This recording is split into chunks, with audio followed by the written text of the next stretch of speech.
Je, anabidia kazi? Anachapa kazi? Usioe urembo ndani. Hello guys, witoragi tamani. Usioe urembo ndani ya kwamba yani kia kwene nemi hivi siwezi. Unajua kauli nyingine, yani unajua mtu akitaka kukataa jambo anakujibu kistaarabu, anakujibu kihekima, ila hataki, ila anakujibu kihekima. Twende shamba, mimi siwezi kulima. Hivi hapo amekataa amekubali? Sasa situjibiane tu wote. Ametumia maneno ya busara kidogo, ila kwa lugha nyingine amekataa, ila akatafuta neno ambalo liweze likafiti vizuri. Mimi siwezi.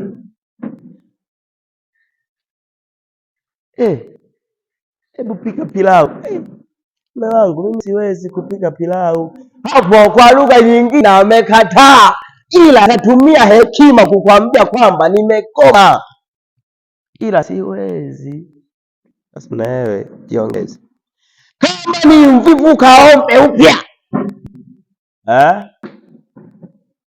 Kuna wavulana unaweza kukuta yani ana chati toka asubuhi mpaka jioni. Ni mvulana huyo yuko kwenye uchumba. And hivi kwa mfano ukachumbiwa, halafu sasa uchumba mpaka ukaenda mpaka kule, yani saa 12 anakuchatisha mpaka saa 12 jioni. Hivi hujiongezi. Hivi kama hili vulana kweli mnafanya kazi saa ngapi? Yani nimekuchatisha toka asubuhi, mchana, jioni, saa ngapi? Kila muda how are you? Kila muda how are you? Kila muda how are you? Kila muda how are you? Na wewe kadhala kweli niko na pia how are you? Mwisho siku mapishi yako ndio how are you? Utaisha wewe, hamna mume pale, kaombe upya. Hebu kijana mchapakazi bwana, ataulisha message watoto, utashangaa. Unafanyaje sasa? Kijana lipo tu nalala. Lipo tu. Vijana oye. Nyamaza. Piga kazi, yani piga kazi kweli kweli. Kwa sababu ukienda kwenye uchumba, ukienda kuchumbia, binti anakuja na begi na nguo tu. Haji na ugali, haji na chombo, na bahati mbaya au nzuri wanasambagwa vyombo na vyombo vinabaki kwao. Uwezo ukavidai, nipeni vyombo vyetu. Wewe unajua vimenunuliwa shilingi ngapi? Unajua? Wanakuja na begi na nguo, zingine nguo 3. Zingine utajaza mwenyewe. Sasa na wewe jua tu. Haya. Mistari 26 mstari wa 14 na mistari 10 mstari wa 4. Hizo dalili ambazo inabidi uzitumie. Soma vizuri. Inasemaje?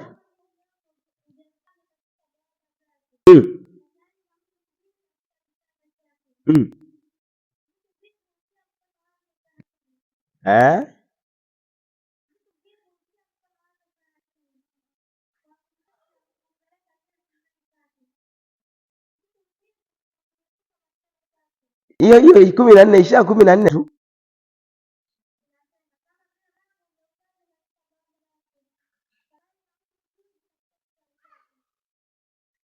Amen. Hivi unajisikiaje binti umeokoka vizuri, alafu kaolewa kijana ambaye mvivu? Anatangulia kulala alafu wa mwisho kuamka kijana huyo.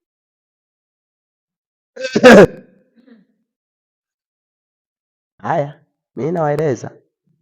Haya 14.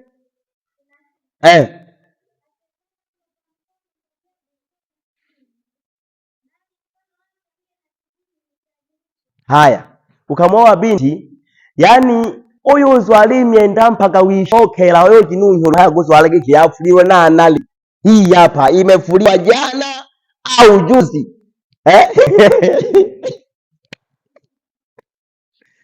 Yani kijana tumeoga safi. Kijana nini sasa? Omba Mungu bro. Kana umeoga vizuri. Umeliwa jana ukaenda na mjini ukapeleka mzigo wako ukarudi nayo ukaiweka. Sisi atakuta amekuwa hajafua nena nguo 3 na inabidi uende tena mjini. Unafanyaje sasa? Sinabidi uanze kunusa. Hii vipi, nakubalika hii? Mimi nilianza nanusa kipindi sijaoa. Unaivaa nguo unaanza kuicheki kwanza mtandaoni. Iko sawa hii. Sasa kama hujawahi kufanya wewe tu wenzangu, kama hujawahi wewe bachelor unaitwa. Kama hujawahi kufanya basi Mungu amekusaidia, lakini mimi mwenzako nisha kuipitiaga hii. Yaani of course iko vizuri. Of course iko good sana, unacheki. Sasa ndo kama hivyo sasa. Yaani kulala lale ila kazi hataki. Utafanyaje sasa? Omba Mungu.